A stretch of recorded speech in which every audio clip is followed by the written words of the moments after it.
amanamna kabdaga utale yeron biteko kanko kan kabajaaf kan jaalallee koo kanan akka lubbuu kootitti jaalladhu tasammaako akkam fayyaa keeti maal taata nagaa akka taatee nan beeka tasammaako baay'een si jaalladha akkam baay'ee si jaalladhu immoo beektanatti fakkaata yeroo mara si argu si waliin haasa'u si waliin yeroo koo dabarsuun natti tola keessattuu bakkeewwan seena qabeessa magaala keenya keessa jiran walii wajjin yeroo deemnee daawwannu baay'ee natti tola si waliin yeroon ta'u gammachuu adda ta'e tokkotu natti dhaga'ama si dhawuun na dhukkubsa yeroo hedduu walii wajjin galma abbaa Jifaar deemnee daawwanneerra ani garuu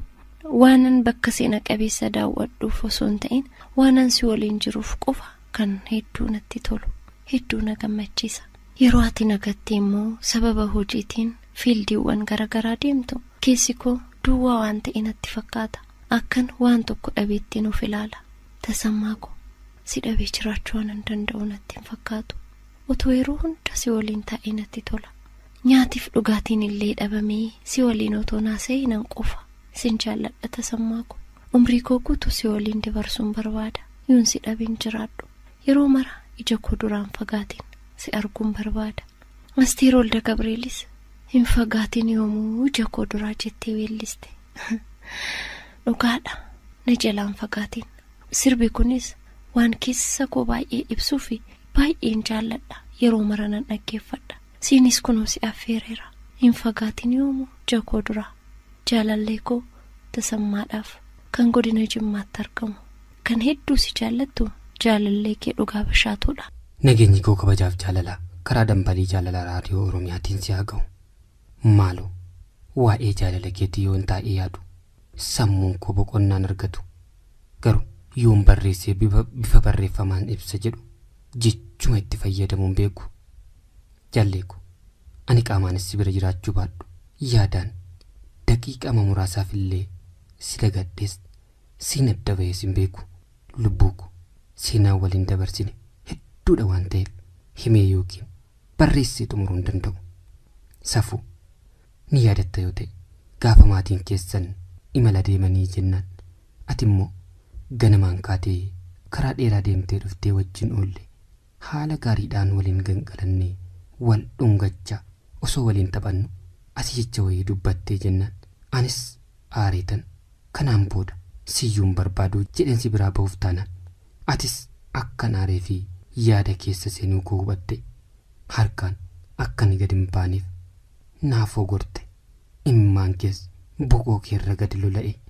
gajjettee miilla koo qabattee jennaanan anis dafee lafaa ol si qabe achumaanan ofitti si hirkise ati immoo morma koo jalatti maxxantee harka kee garanaa garasiin natti marte boo'icha keetti fufte jaalleeku hirkifattee boo'uun kee anas nama rare ati callisuu dinnaan anis si wajjiniin boo'e atis boo'icha koo garaan waan si dadhabeef ofii boo'icha dhiifte na sussobuu eegalte safu sanaan booda anis dhiifama siif godhe atis jecha dubbatte sanaaf hammeenyaaf akkan dubbanne ammarra deddeebitee naa ibsite lubbuu kiyya garaadhaan naaf dhiifteere jettee na gaafachuun kee jaalalli keenya irra caalaatti akka lafa qabatu taasise kana hunda ni yaadatta jedhee yaada lubbuu maal kana qofa seenaan garaa nama nyaatu kayyoo hunda gatamne meeqatu jira safiyyeeku anan gana yoon jedhe ati kanaa ol yaadachuu dandeessa jaalalli keenya akka hidda odaatti lafa keessa bittinnaa'ee akka lafa qabatee jedhu waadaa jaalala dallaa shubootiin ijaarame umrii dheeraa turu kan diigamuu hin dandeenye akka ijaarame abdiin qaba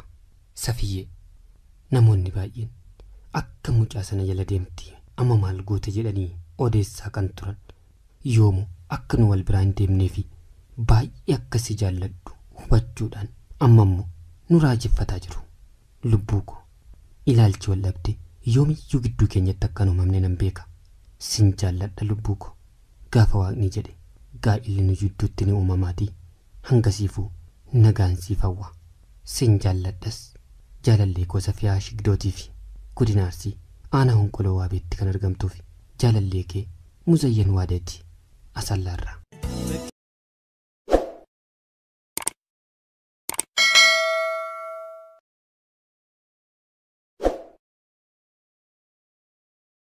Jaalalli ufin tulu jaalalli badii namatti lakkaa'u ifama namaa godhaa jedhama. Dhugaadha kun marti dhugaa ta'uusaa kanan bare garuu namarratti osoo hin ta'in waan anarra ga'e irraa ka'eeni bal'ata hedduun si jaalladhe jaalala ijoollummaa mi'aawaa sana waliin dabarsine hankan uffata koo gatuttan jaalala keetiin maraadhe amma maatiin koo na jibbanitti otoo haala akkasiitiin jirru waan hedduu narratti raawwatte bal'ata bakka guddaan siif qaba baay'een si jaalladhas si dhabee jiraachuu waan hin danda'u natti hin fakkaatu ati garuu kana mararraanfatte fakkaata anarratti dubartii biraa jaallatte haa ta'u erga sitti tolee awwaan gaariin siif hawwaa waan ta'eef waanuma jaallatte godhee dheensi dhiise amma immoo waliin gallee fakkaata gargara baatanii anaan dhiifama gaafatte waanan baay'ee si jaalladhufan dhiifama sii godha si dhabuu waan na dhukkubsuuf si jibbee osoo hin ta'in otuman si jaalladhuun si dhiise sababaati nama biraa jaallatteen amma garuu badii kee amantee dhiifama yoo na gaafatte. Jaalalli ufin tulu jaalalli badii namatti lakkaa'u dhiifama namaa godhaa jedhama. Dhugaadha kun marti dhugaa ta'uusaa kanan bare garuu namarratti osoo hin ta'in waan anarra ga'e irraa ka'eeni bal'ata hedduun si jaalladhe jaalala ijoollummaa mi'aawaa sana waliin dabarsine hankan uffata koo gatuttan jaalala keetiin maraadhe amma maatiin koo na jibbanitti otoo haala akkasiitiin jirru waan hedduu narratti raawwatte bal'ata bakka guddaan siif qaba baay'een si jaalladhas si dhabee jiraachuu waan hin danda'u natti hin fakkaatu ati garuu kana mararraanfatte fakkaata anarratti dubartii biraa jaallatte haa ta'u erga sitti tolee awwaan gaariin siif hawwaa waan ta'eef waanuma jaallatte godhee dheensi dhiise amma immoo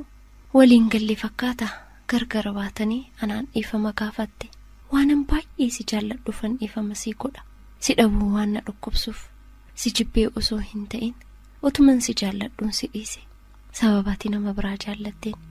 amma garuu badii kee amantee dhiifama yoo na gaafatte. Jaalalli ufin tulu jaalalli badii namatti lakkaa'u dhiifama namaa godhaa jedhama. Dhugaadha kun marti dhugaa. Amanaan na qabdaaga utaalee yeroon bitee ka'u otoo sinaan taanee abbaa koo furuu nan danda'u seetu naaf dhidhiibee miidhamaaf dheedaa marrummaan koo kanaaf roobee boo'ee